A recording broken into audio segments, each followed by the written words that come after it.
Sa isang lumang kapilya sa Barrio San Guillermo, may isang batang babae na gabi-gabing lumuluhod sa altar, umiiyak, duguan ang ulo, at paulit-ulit na sinasabi, "Tulungan mo ako. Gusto ko lang ng hustisya." Walang nakakita, walang naglakas ng loob, hanggang sa isa-isa silang sinimulang dalawin ng kanyang multo. Isang kwento ng panaghoy, katatakutan at isang batang kaluluwang hindi matahimik. Sa bawat baryo, may isang lugar na ayaw galawin ng mga tao. Hindi dahil sa kasamaan nito, kundi dahil sa kwento na bumabalot sa katahimikan nito. Sa baryo ng San Guillermo, ang lugar na ito ay ang lumang kapilya ni Santa Lucia. Sira-sira na ang bubong, wasak ang mga bintana, at may amoy ng lumang kandila at alikabok na tila ayaw maalis. Mula pa raw noong isang trahedyang nangyari, 3 taon na ang nakalilipas, hindi na ito muling binuksan. At gabi-gabi, may sinasabing babaeng bata na umiiyak at lumuluhod sa altar, nakasuot ng puti. Tuguan ang mukha.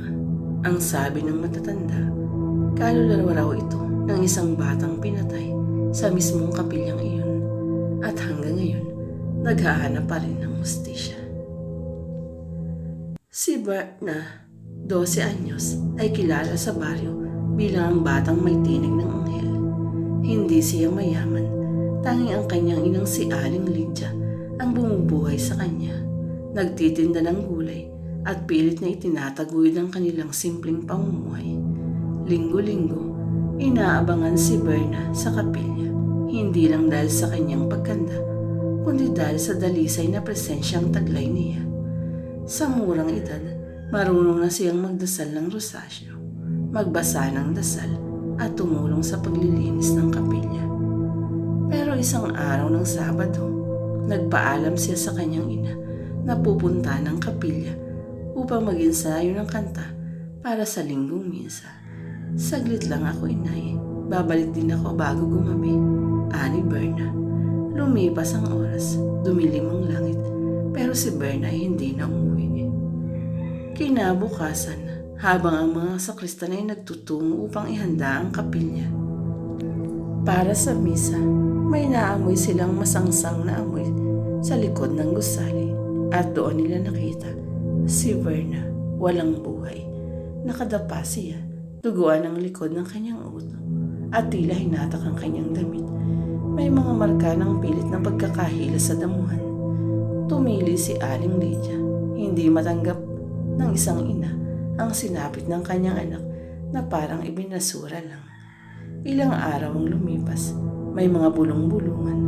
Ang pangalan ni Dadoy, isang tambay sa baryo, nakilala sa pagbibenta ng droga at pananakit sa mga bata, ay palaging binabanggit. Pero wala ni isa ang humarap. Wala naman akong nakita. Baka naman hindi si Dado yun. Nagkataon lang siguro. Ang kaso ay isinara bilang aksidente. Matapos ang 40 araw ng libing ni Berna, nagsimula ang mga kababalaghan. Isang batang lalaki ang iatake ng matinding lagnat matapos makakita raw ng batang umiiyak sa altar. Inay umiiyak siya, duguan ang ulo niya. Sinasabi niyang sinaktan mo sila gaya ng pananakit nila sa akin.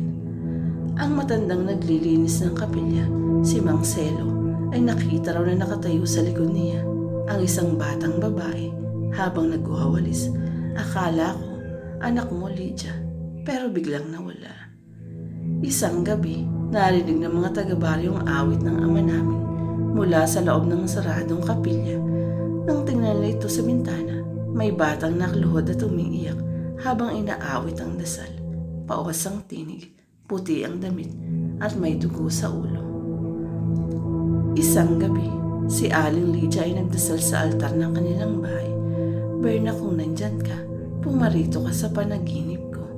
At nangyari nga, sa kanyang panaginip, si Berna ay lumapit, hawak ang rosaryo at umiiyak. "Inay, ako po'y humihingi ng tulong. Hindi po ako makatawid.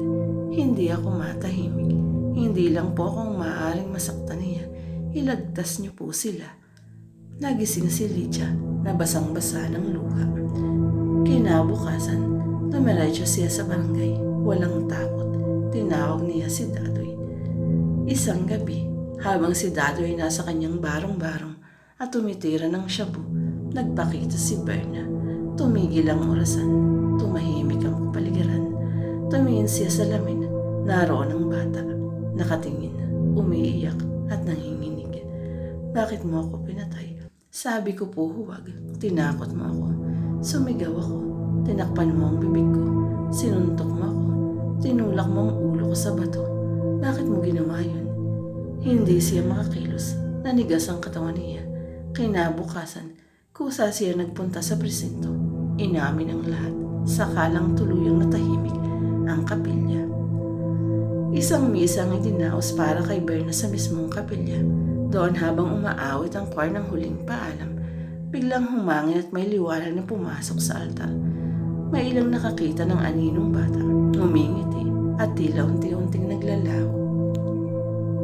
Ang katahimikan ng mga nakasaksi ay kasangkot rin sa krimen.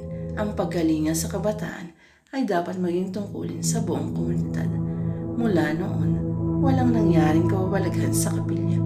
Ngunit tuwing misa, tila may narinig pa rin silang maliit na tinig na umaawit sa likod ng simbahan.